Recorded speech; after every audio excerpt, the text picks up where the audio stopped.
গতকাল জিম্বাবুয়েকে হারালো ভারত এবং ওয়েস্ট ইন্ডিজকে হারালো সাউথ আফ্রিকা। এটা ভারতীয় ক্রিকেট লাভারদের জন্য অত্যন্ত সুখবর, কেননা এই মুহূর্তে ভারত যে জায়গায় দাঁড়িয়ে আছে সেটা হলো আগামী 1 তারিখ মানে 1 মার্চ ওয়েস্ট ইন্ডিজকে আমাদের কলকাতার মাটিতে ইডেন গার্ডেনের পিচে যদি হারাতে পারে তাহলে ভারত সরাসরি চলে যাবে সেমিফাইনালে। কোনো দ্বিধা থাকবে না। এখন এই মুহূর্তে এই জায়গাতেই পৌঁছেছে। কিন্তু আরেকটা কথা হলো, এই জায়গায় কিন্তু ওয়েস্ট ইন্ডিজও সেই একই জায়গায় রয়েছে, যে তারা যদি ভারতকে হারায় তারা চলে যাবে সেমিফাইনালে। তো এই বছর ওয়েস্ট ইন্ডিজ অ্যাকচুয়ালি যে খেলাটা খেলেছে বা খেলছে, তাতে কি মনে হয় যে এই ওয়েস্ট ইন্ডিজকে হারানো খুব সহজ হবে এই ভারতের জন্য? দেখো, ভারত এই মুহূর্তে টি-20-র দিক থেকে বিশ্বের 1 নম্বর দল। ভারতের যে ব্যাটসম্যান বা টি-20-র যে 1 নম্বর ব্যাটসম্যান সেও ভারতীয়, যে টি-20-র সব থেকে ভালো বোলার সেও ভারতীয়, সব ঠিক আছে। কিন্তু ওয়েস্ট ইন্ডিজ কি এই মুহূর্তে দাঁড়িয়ে এতটাই দুর্বল দল তোমাদের মনে হয়? তো এই বিষয়টা এই ভিডিওতে আলোচনা করব, এবং সেই সঙ্গে আরেকটা খারাপ খবর ভারতীয় দলের জন্য, রিঙ্কু সিংয়ের জন্য, যেটা তোমরা থাম্বনেল দেখে বুঝতে পারছো। এবং বেশ কয়েক ঘন্টা আগেই জিনিসটা সোশ্যাল মিডিয়া থেকে বেরিয়ে এসছে, যেটা হলো রিঙ্কু সিংয়ের বাবা তিনি কিন্তু মারা গেছেন। যে গতকাল যে ম্যাচটা হলো সেই ম্যাচটা রিঙ্কু সিং খেলতে পারেনি, কারণ তার আগের 2 দিন সে ভারতীয় ক্যাম্প ছেড়ে তার বাবার কাছে গিয়েছিল তাকে দেখতে। হসপিটালে ভর্তি ছিলেন তিনি।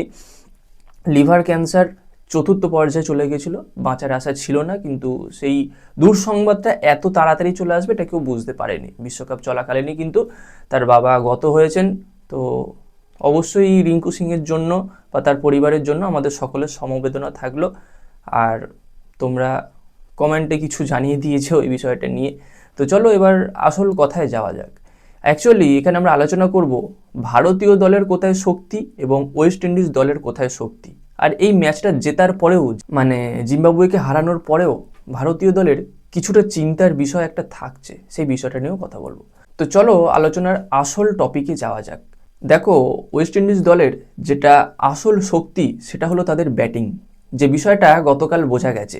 সাউথ আফ্রিকা তাদের পরপর 4 উইকেট পাওয়ার প্লেতে ফেলে দেওয়ার পরেও তারা 177 রান পর্যন্ত নিয়ে গেছে।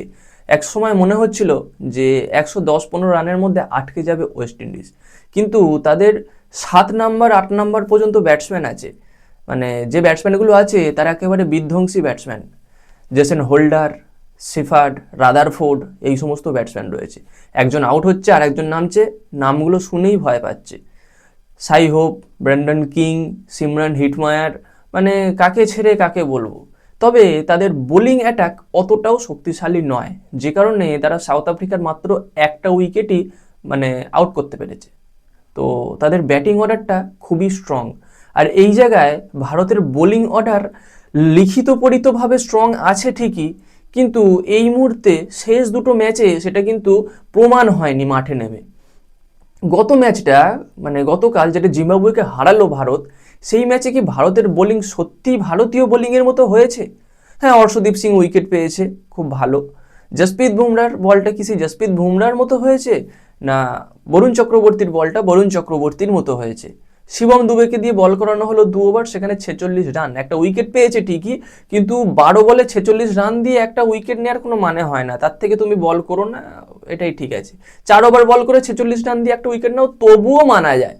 তো 2 ওভার বল করে 46 রান, এটা ঠিক মানা যায় না। এবার অনেকে এই জায়গায় বলবে যে যেহেতু সামনের দলটা জিম্বাবুয়ে ছিল সেই কারণে তাকে দিয়ে বল করানো হয়েছে। ঠিক আছে, আমি সেই বিষয়টাই এগ্রি করলাম, কিন্তু পরবর্তী ম্যাচ তো আছে ওয়েস্ট ইন্ডিজের সঙ্গে। তুমি ওয়েস্ট ইন্ডিজের সঙ্গে কি এই শিবম দুবেকে দিয়ে বল করাবে? শিবম দুবের এই বোলিং ওয়েস্ট ইন্ডিজের ওই ব্যাটিংয়ের সামনে তুমি আনতে পারবে? এ তো 2 ওভারে 46 খেয়েছে, ওখানে 2 ওভারে 60 খাবে, উইকেটও পাবে না, বা উইকেট পেতেও পারে, যেহেতু ওয়েস্ট ইন্ডিজের ব্যাটসম্যানটা একটু অ্যাগ্রেসিভভাবে থাকে।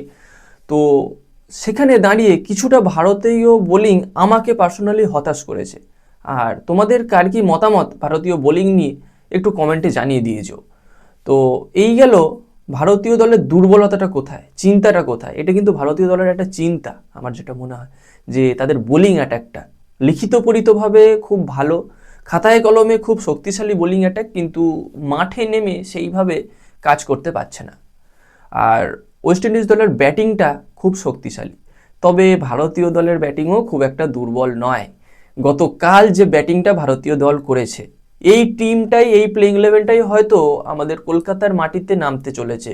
কারণ রিঙ্কু সিংকে এখন হয়তো আর পাওয়া যাবে না, সে হয়তো একটা দুটো ম্যাচ বাইরেই থাকবে, কারণ তার পরিবারের সঙ্গে তাকে এই মুহূর্তে সময় কাটাতে হবে, একটা নিয়ম কানুন যেগুলো থাকে। তো রিঙ্কু সিংয়ের কথা ছেড়ে দাও, গতকাল যে প্লেইং ইলেভেনটা নামানো হয়েছে সেই প্লেইং ইলেভেনটাই নামানো হবে। আর এখানে টস একটা বড় ফ্যাক্টর হবে, যে টসে জিতবে অবশ্যই সে আগে ব্যাট করে নিতে চাইবে, কারণ যত পুরনো হয় কলকাতার পিচ তত কিন্তু স্পিনাররা বেশি সুযোগ পায়। তো সেই জায়গায় দাঁড়িয়ে ভারতের যে কোয়ালিটি স্পিনাররা আছে, অক্ষর প্যাটেল এবং বরুণ চক্রবর্তী তো এটা এক প্রকার হোম গ্রাউন্ড বলতে পারো, কারণ কেকেআরের হয়ে খেলে, কলকাতারই ছেলে ধরে সবাই, যদিও তামিলনাড়ুর, তবুও মানে যেহেতু খেলে কলকাতার হয়ে, তো এই পিচটা কিন্তু বরুণ চক্রবর্তী খুব ভালোভাবেই জানে, আর এই পিচে কিন্তু বরুণ চক্রবর্তী খেলা দেখায়।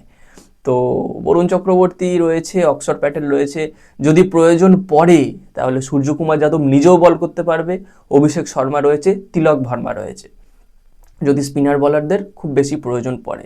তাছাড়াও প্রথমের দিকে পেসাররাও সুযোগ পায়, সেখানে জসপ্রীত বুমরা, অর্শদীপ সিং অবশ্যই সুযোগ পাবে। এবং টসটা বড় ফ্যাক্টর হতে চলেছে, আবারও বলছি যে টসে জিতবে সে অবশ্যই আগে ব্যাট করে নিতে চাইবে। এটা কোয়ার্টার ফাইনাল ম্যাচ দুই দলের জন্য, কোনো মানে এখানে পয়েন্টস টেবিল বা কোনো প্লাস মাইনাসের কোনো ব্যাপার নেই, কোনো নেট রান নেটের ব্যাপার নেই, যে জিতবে সেই যাবে। এবার আর একটা চিন্তা, যদি বৃষ্টি ফিষ্টি হয়, গতদিন একটু বৃষ্টি হয়েছে, যদি 1 তারিখে বৃষ্টি হয় তাহলে কিন্তু ভারতের চান্স থাকবে না, মানে খেলাটা যদি না হয়, খেলাটা খেলতেই হবে ভারতকে। ওয়েস্ট ইন্ডিজ যদি না খেলে বা কোনো কারণে প্রাকৃতিক দুর্যোগের কারণে খেলাটা ভেস্তে যায়, তাহলে কিন্তু ওয়েস্ট ইন্ডিজ উঠে যাবে, কারণ তাদের নেট রান রেট অনেকটা বেশি আছে ভারতের থেকে। এখনো পর্যন্ত পয়েন্টস টেবিল দেখ, তাহলে ভারত আছে 3 নম্বরে আর ওয়েস্ট ইন্ডিজ আছে 2 নম্বরে। তাই খেলাটা অবশ্যই খেলতে হবে, বৃষ্টি যেন না হয়, এটাই আমরা ওপরওয়ালার কাছে প্রার্থনা করব। আর ভারতীয় ব্যাটিং নিয়ে নতুন করে কিছু বলার নেই, গতকাল যে ব্যাটিংটা করেছে ভারতীয় ব্যাটসম্যানরা, সেই ব্যাটিংটাই লাগবে, সেই কোয়ালিটির ব্যাটসম্যানগুলোকেই লাগবে যারা এরকম খেলেছে। তো সবাইকে একসাথে এই ম্যাচটা লড়তে হবে, কোনো একজনের ওপর ভরসা করলে হবে না। আগে কোয়ার্টার ফাইনাল যেত, তারপর সেমিফাইনাল, তারপর ফাইনাল, পরপর 3টে ম্যাচ এখন জিততে হবে ভারতকে, তবেই কিন্তু সেই ট্রফি ডিফেন্ড করতে পারবে। ট্রফিটা আবার আমাদের মানে ভারতীয় ক্যাবিনেটে থাকবে, বিসিসিআইয়ের ক্যাবিনেটে থাকবে, তাহলে কিন্তু পরপর 3টে ম্যাচ আমাদের জিততেই হবে, মাস্ট উইন ম্যাচ। সেই সাউথ আফ্রিকা আমাদের একটুখানি এগিয়ে দিয়েছে, এবার বাকিটা নিজেদের হাতে আছে। তো বাকি টিকিটের বিষয় নিয়ে কথা বললে, টিকিটের চাহিদা তো অত্যধিক পরিমাণে বেড়ে গেছে।